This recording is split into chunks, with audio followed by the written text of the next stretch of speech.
बच्चों चलिए हम इस प्रश्न को देखते हैं।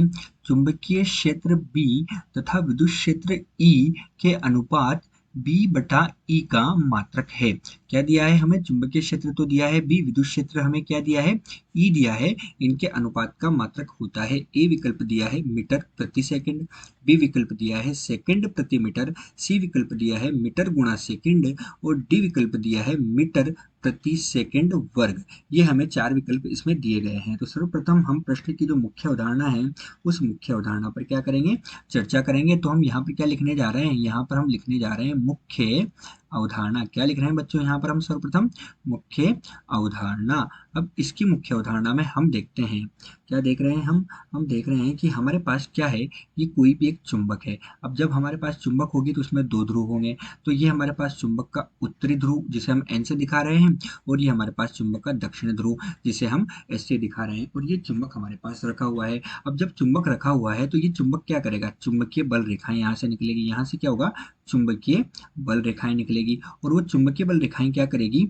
अपने आसपास एक क्षेत्र का निर्माण करेगी। तो इससे क्या हो रहा है? चुंबकीय बल रेखाएं निकल रही है और ये चुंबकीय बल रेखाएं क्या कर रही है? इस चुंबक के चारों ओर एक क्षेत्र का निर्माण कर रही है जिसे हम क्या कहते हैं? चुंबकीय क्षेत्र कहते हैं, जिसे हम चुंबकीय क्षेत्र कहते हैं और बी से प्रदर्शित करते हैं। इसी प्रकार हम क्या देख रहे हैं कि हमारे पास क्या है? कोई आवेश है और वो आवेश क्या है? क्यू है। हमारे पास हमने मान लिया कोई आवेश है और वो आवेश क्या है? धनावेश है और धनावेश क्यू आवेश है। तो ये आवेश जो होगा इससे क्या होगा? विद्युत बल रेखाएं निकलेगी और विद्युत बल रेखाएं निकलेगी तो वो भी अपने ओर एक चारों ओर एक क्षेत्र का निर्माण करेगी। तो इस प्रकार आवेश के चारों ओर एक क्षेत्र का निर्माण होगा। उस क्षेत्र को हम क्या कहेंगे? उस क्षेत्र को हम विद्युत क्षेत्र कहते हैं जिसे हम ई से प्रदर्शित करते हैं। तो बच्चों यही इस प्रश्न की मुख्य अवधारणा है। अब मुख्य अवधारणा के आधार पर हम आगे क्या करेंगे?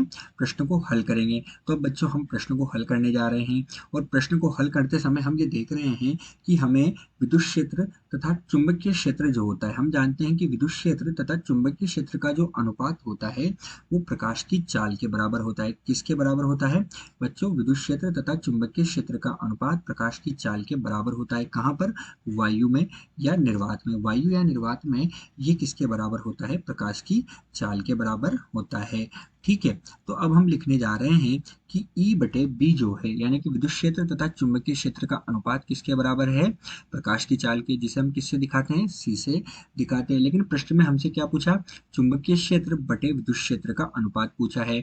अतः ये कितना हो जाएगा? 1 बटे C हो जाएगा। और हम जानते हैं कि प्रकाश की चाल होती है उस प्रकाश की चाल का मात्रक कितना होता है? मीटर बटे सेकंड होता है। अतः जो B बटे E है इसका मात्रक कितना होगा? 1 बटे मीटर बटे सेकंड होगा। अतः B बटे E जो है इसका मात्रक कितना हो जाएगा? सेकंड बटे मीटर होगा। अतः इसका मात्रक सेकंड और मीटर की घात ऋण 1 के बराबर होगा। तो ये हमारे पास क्या होगा? B बटे E जो है इसका मात्रक होगा। अतः बच्चों दिया गया जो प्रश्न है, इस दिए गए प्रश्न में B बटे E का मात्रक जो है वो विकल्प B सेकंड और मीटर की घात ऋण 1 के बराबर होगा। आशा करते हैं आपको प्रश्न समझ आया होगा। धन्यवाद।